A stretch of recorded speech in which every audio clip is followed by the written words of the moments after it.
귀여워. 아, 표정대로 가는 건가요? 그래서 안돼!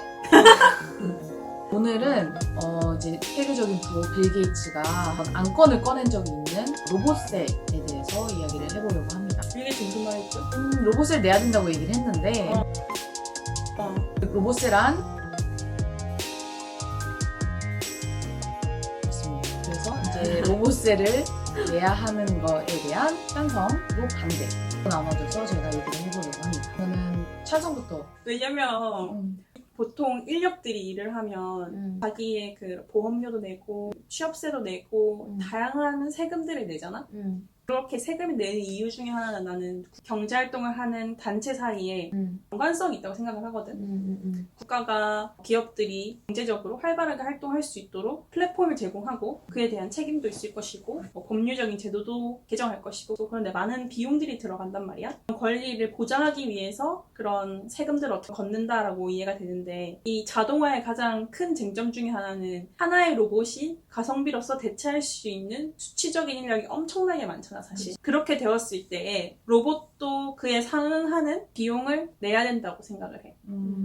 그런 이유 중에 하나는 사람이 이미 내고 있기 때문이라는 개념도 있지만 로봇이 왔기 때문에 사람들은 피해를 보게 될 수 있는 부분이 당연히 있단 말이야. 이미 심각한 일자리 난 사람이 개인으로서 한 사회에 기여를 하려면 경제활동을 해야 하는데 그 자리가 점점 좁아지고 있기 때문에 로봇이 가지고 있는 경제적인 이득과 동시에 사회적으로 가져올 수 있는 해가 크기 때문에 그거에 대한 책임을 세금으로서 아마도 빌 게이츠가 비슷한 생각을 했겠지? 그래서 당연히 내야 한다. 오히려 더 큰 세금을 내야 한다. 가중치를 둬서 그런 생각이 들 정도로 나는 꼭 내야 한다. 두 번째로는 이 자동화라고 하는 것이 엄청난 정보와 엄청난 기술력이 필요한 거잖아. 그래서 뭐 알파고도 그랬듯이 얘네가 셀프 딥러닝을 하는 거지만 그 기반에는 우리가 갖고 있던 여러 가지 사용 패턴들, 우리가 선택했던 플로우들, 선택지들, 우리가 제공하는 사진들, 우리가 갖고 있는 개인 정보들 그런 것들이 있었기 때문에 이 발전이 가능했다라고 생각하거든. 당연히 발전되어야 하는 부분이라고도 생각을 하지만 우리가 조금 너무 무지하게 그냥 제공하고 있는 것 같아. 무료로. 우리가 지금 생각하고 있는 많은 데이터들이 사실은 무료가 아니란 말이지. 맞아. 그게 좋은 발전으로 이어지는 것도 맞지만 우리가 그런 비용을 줄여주는 존재들이기 때문에 그거에 대한 대가를 받아야 한다라는 점에서 로봇셀을 내는 게 또 정당할 수 있는 다른 한 가지 이유이지 않을까. 데이터가 돈인 시대에 우리가 데이터가 되었으니까 그렇기 때문에 세금으로서 우리가 간접적으로나 직접적으로 혜택을 다시 환원받을 수 있는 제도이지 않을까. 세 번째 가나요? 가세요. 세 번째로는 우리가 금방 얘기했던 것처럼 지금도 어떤 사람들은 경각심을 가지고 내 정보가 소중하다 이걸 너무 알고 있잖아. 그치. 그렇기 때문에 어떻게 보면 로봇 대 사람으로서의 대립 구도가 더 극심해질 수도 있다고 생각을 하거든. 왜냐면 사회 악으로 비춰질 수도 있단 말이야. 얘 때문에 이미 생산직에서는 많은 일자리를 잃었을 것이고 얘 때문에 내 개인정보가 털리는 경우가 더 많았을 수도 있고 그렇게 적대적인 관계가 사실 되어서는 안 된다라고 생각하고 나는 건강한 견제를 하면서 서로 발전을 해나가야 된다고 생각하기 때문에 이 텍스를 낸다라는 거가 가질 수 있는 사회적인 의미 그리고 심리적으로 줄 수 있는 메시지가 되게 크다고 생각하거든.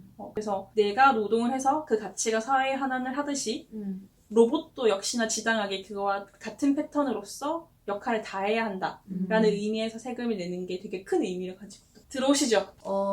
일단은 로봇은 여전히 생산품이기 때문에 우리가 생산한 거에 대한 세금을 붙이진 않으니까 그게 조금 의문일 수 있을 것 같고 반대를 하는 사람들이 생각하는 것 중에 가장 큰 거는 로봇이라는 걸 우리가 얼마만큼 규범을 두고 정의를 할 수 있는가에 대한 좀 질문이 있는 것 같은데 우리가 이 로봇을 꼭 사람 모양처럼 생긴 이 형체를 말하는 게 아니라 자동화 기기, 그러니까 오토메이션이 되고 있는 거라고 봤을 때 이미 우리가 사회적으로 쓰고 있는 그 오토메이션이 되게 많단 말이야. 엄청 많지. 여태까지는 그거를 우리가 위협적으로 느끼지 않고 로봇은 위험해 세금을 붙여라고 생각하지 않고 받아들인 게 너무 많아서 그치. 와 신기하다 하고 그냥 그치. 되게 편하다. 그치. 그러니까 뭐 어느 순간부터는 엑셀이 쫙 뽑으면 해줄 수 있는데 그걸 우리가 위협적이라고 생각하고 세금을 붙이자라고 하지 않았기 때문에 지금 와서 어느 시점에 자동화 제품이나 생산품 그거를 로봇이라고 생각하고 세금을 붙이자라고 하는 게 어디까지를 붙일 것이냐. 예를 들면 우리가 무인 자동차에 세금을 붙이는 것을 말하는 것이냐, 생산할 때마다 기업이 그거에 세금을 더 내야 하는 것이냐,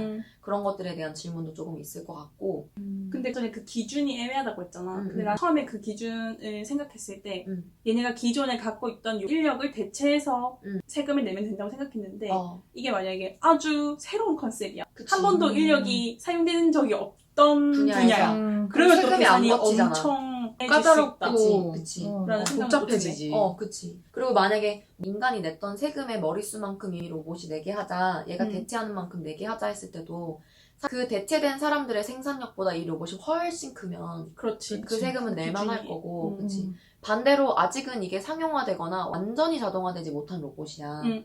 늦춰지겠지 오히려 그 기술의 개발이. 두 번째로는 우리 로봇처럼 자동화되는 것에 대한 세금을 붙이자라고 했을 때 기업들 입장에서는 이게 훨씬 더 비용이 많이 드는 활동이 돼버리기 때문에 이것을 생산하고 개발하는 것 자체가 너무 큰 비용이 되기 때문에 아무래도 그 산업이 둔화되고 조금 발전이 진척될 수 있다. 근데 여기서 우리가 지금 당장은 그래도 사람들이 인력을 잃으니까 이것에 대한 피해가 커요. 이거에 대한 부담을 짊어지게 합시다 라고 얘기하면서 우리가 거기에 포기하고 있는 장점도 되게 많단 말이야. 예를 들면 로봇이 인간이 해주지 못했던 부분들이라던가 인간이 만들어낼 수 있었던 휴먼 에러에 대한 부분들을 메꿔줌으로써 가져올 수 있는 혜택이 굉장히 많고 그 에이트를 쓰신 이지성 작가의 책에서만 봐도 인간은 자폐아의 알을 정상으로 만드는 게 3%인가 밖에 안 된대. 근데 이 자폐아를 가르치는 로봇을 붙여놨더니 80%인가 90% 이상이 정상인이 됐대.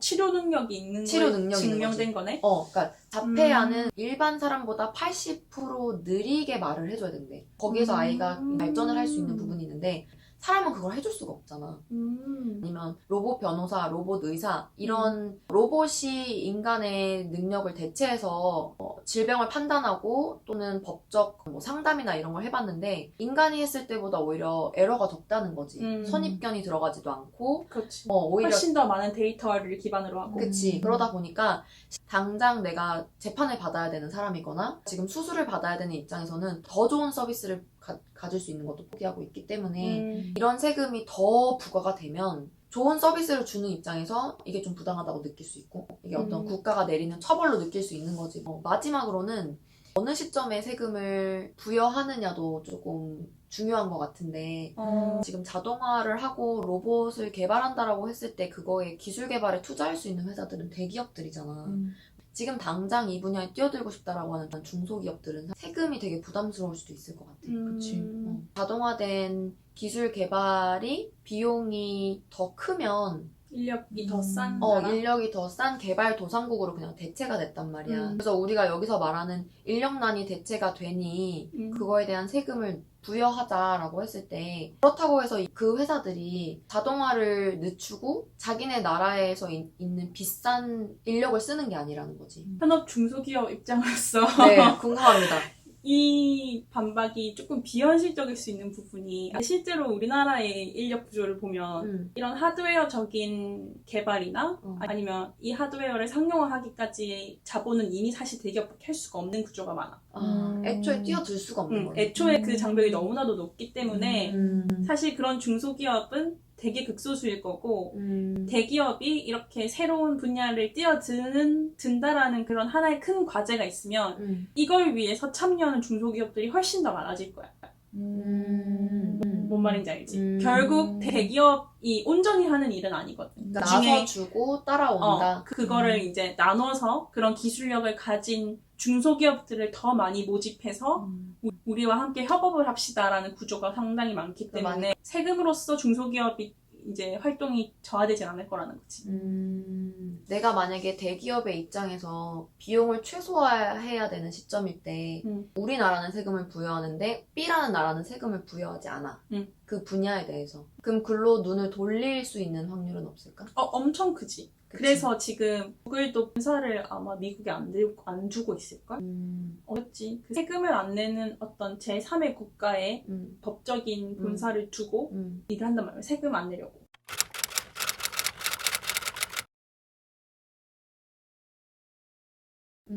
근데 그런 그런 관점에서 식으로. 봤을 때는 대기업이 원래 이 분야에 뛰어들어서 중소기업에게 협업을 합시다 해야 되는데 이 대기업조차도 우리나라에서 이걸 발전시키지 않고 다른 나라로 넘어갔을 경우에는 우리나라 중소기업 입장에서도 협업의 기회가 줄어드는 거 아니야? 그렇긴 하지. 근데 그게 되게 큰 건강한 견제가 될 수 있는 게 그만큼 그게 가능성이 있는 시장이라고 하면 우리나라도 그만큼 경쟁력을 갖춰야 선택을 받을 수 있는 거잖아. 그치. 그래서 우리나라의 건강한 자극이 될 수도 있고 글로벌 컴피티션에 뛰어들게 되는 공정한 장이 만들어지는 거지. 왜냐면은 최근에 이게 뭐 일반화할 수는 없는 사실이지만 예를 들어서 우리나라에서 많이 하던 개발 분야들의 이제 인력 비용이 너무 높으니까 이제 대기업들이 조금 더 싼 나라에 그걸 맡기는 경우가 되게 많았어. 몇 년 전에 아웃소싱을 했었어. 근데 결과물이 너무 만족스럽지 않은 거야. 기업 입장에선 사실 퀄리티가 더 먼저이기 때문에 비용을 희생해도 그걸 투자라고 보는 개념이 또 있으니까 결국은 실력 차이거든. 그래서 오히려 나는 그런 부분들은 중소기업 입장에서도 경쟁력을 갖출 수 있는 그런 분야이지 않을까. 대기업이 세금을 절감하는 메리트가 있어서 B 나라로 눈을 돌리고 그걸로 갔을 경우에도 그렇지. 거기에서 협업을 합시다라는 중소기업을 선택할 때에는 얘네가 어디 있느냐의 거처가 중요한 게 아니라 그 기업들의 경쟁력이 중요하다. 사실 그게 더 큰 거지. 중소기업 입장에서는 로보텍스의 여지를 떠나서 결국은 대기업의 손을 잡기 위해서는 경쟁력을 키워야 한다. 그런 경우가 있습니다. 네. 사실 근데 로보텍스는 진짜 우리가 너무 많은 분야에서 생각해 볼 수 있는 너무 것 광범위하지. 너무 맞아. 광범위한 것 같아. 맞아. 텍스를 어떤 식으로 매기느냐도 진짜 큰 되게 논쟁거리지. 논쟁거리일 것 같고. 근데 이제쯤이면 생각해볼 만한 시점인 것 같긴 해, 맞아. 사실. 그리고 산업별로 또 나눠줘야 맞아. 될 수도 있을 것 그치. 같아요. 뭐 의료라든지 아니면 복지라든지 뭐 기계라든지 기계라든지 생산이라든지. 아무래도 이런 거를 충분히 우리가 논의해볼 만한 가치가 있다고 생각을 해서 오늘 이렇게 각자의 생각을 또 들어봤고 혹시 로보텍스에 대해서 또 다른 생각이 있거나 이제 찬성하시는지 반대하시는지에 대해서 의견을 또 남겨주시면 좋을 것 같아요. 질문이 하나 있는데 자동화돼서 조금 아쉬운 부분? 개인적으로 그냥 이런 부분은 약간 레트로로 남아있었으면 더 좋았을걸 하는 거 있어. 나는 개인적으로 뭐냐면 혹시 예전에 톨게이트 기억나? 이 큰 깡통에다가 동전 던지기 하는 거? 맞나? 어떻게 그게 기억이 안 나 나냐? 그런 적 한 번도 없는데? 어? 나 하이패스라서 아쉽다는 거야? 예전엔 그게 되게 재밌었거든. 왜냐면 그게 꼬리는 하느냐 마느냐. 꼬리를 안 하면 또네? 떨어뜨리면 이제 누가 나와서 주워줘야지. 그리고 이 스몰 토크 이제 그 톨게이트 하시는 어르신이랑 또 그런 것도 재밌고 그게 약간 놀러가는 기분 약간 이게 되는데 요즘에 싱 지나가야 이제 동전도 가지고 다니지 않으니까. 그렇지. 나 있어. 뭐? 이걸 자동화라고 할 수 있나? 옛날에는 어렸을 때 친구들 수첩에 전화번호 다 적었잖아. 나 미국 살 때만 해도 그랬다? 이어북 이런 데다가 맞아. 연락처 적어놓고. 맞아. 근데 요즘에는 사실 카톡으로도 다 해버리고 전화번호 안 외우잖아.